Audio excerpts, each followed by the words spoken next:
All right, let's get into it. Let's start out tonight, December 31st, New Year's Eve night. We start with Boise State versus Penn State in the Fiesta Bowl. All right. Penn State is an 11.5-point favorite. Boise State, I think, they're an incredible story. I don't know how good of a team they are. This is the problem that we have with these group of four teams. And a lot of people have had a lot of conversations about whether or not a group of four teams should be in. Should you get a bye? There's been a lot of conversations. We've had conversations about that here on this show. But we have to allow teams to get in. It is nothing if we go based off of recruiting rankings and that is it.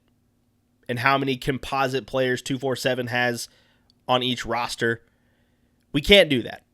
We have to go based off of games won. And is competition fair? No. Does Boise State play in the schedule that they played? Their one loss on the road against Oregon. Every other game they won. Is it fair versus a Penn State who had to play Oregon in a Big Ten championship, had to play Ohio State this year at home? No, probably not. But in these situations, that's where Penn State, you're like, yeah, we've played tougher competition, we're ready to go. I think that Penn State right now is playing their best football that they have played all season. And this is talked about in the coaches' ranks all the time. Coaches talk about this a lot, peaking at the right time. You don't want to peak in week 3, 4, and 5 of the regular season. That is where you're experimenting, you're getting better, your offensive line's working together more. That is where that happens. You want to be peaking right towards the playoffs. The tail end of the regular season, you're starting to hit your stride, and then to start the playoffs, that's when you start playing really well. And Penn State is playing their best football right now to start the college football playoff. I think they played an incredible game against Oregon in the Big Ten championship game. Got off to a slow start, but were able to find it. Obviously, they eventually lost to Oregon in that game, but they played well. Their offense played really well in that second half. Drew Allard had a good game, and last week against SMU, it was a dominant performance. Now, the offense didn't have to do much because they were basically spotted 14 points with 2 pick sixes, but they're playing their best ball right now. This run defense and this defense for Penn State is really good, and we know that that is the game plan on the other side of the ball. We know that Ashton Jeanty, who should have won the Heisman, in my opinion, didn't, but should have won the Heisman. We know that's what they're going to do. They're going to give Ashton Jeanty the ball, and he is going to run the ball 25, 30 times this game. Against Oregon, though, Ashton Jeanty, because people are saying, well, he hasn't played. Against Oregon, who Oregon has allowed some points this year, but against Oregon, he had 25 carries, 192 yards. He averaged 7 yards per carry.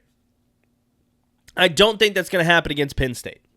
Penn State, who is 7th in the country in run defense, they've only allowed one running back to eclipse 100 yards. That was against USC. And if you can't run the ball against Penn State, you're going to have to drop back and throw. And that's where this pass rush for Penn State, and especially the length and athleticism on the outside, can really get to you. Abdul Carter, I think, is going to have a really big game in this one. I think Drew Allard is going to have a really big game in this one.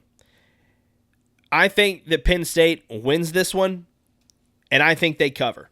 11.5 points is a lot, but I think that Penn State played a tougher team last week in SMU. Boise State is very Ashton Jeanty dependent. Their quarterback, Maddox Matson, has been somewhat of a game manager this season. If you're looking at his stats, 22 touchdowns, just 3 interceptions. Hasn't turned the ball over, which has been an important part of this Boise State run. He's kind of that game manager type. He's going to hand the ball off to Ashton Jeanty 30 times, get it out to his playmakers, and just try to manage the game, keep this one close.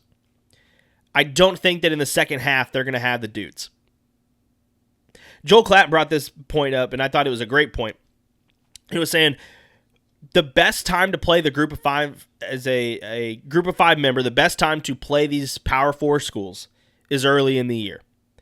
Like you do when Boise State goes to Oregon at the beginning of the season.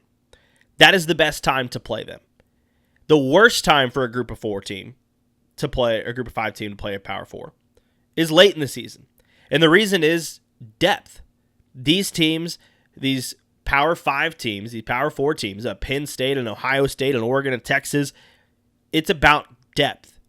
It's about the fact that if you have an injury, you have another 4 to 5 star recruit behind him. That's not the case at a Boise State. At a Boise State, you lose an offensive lineman, here comes a 3-star or 2-star offensive lineman coming in.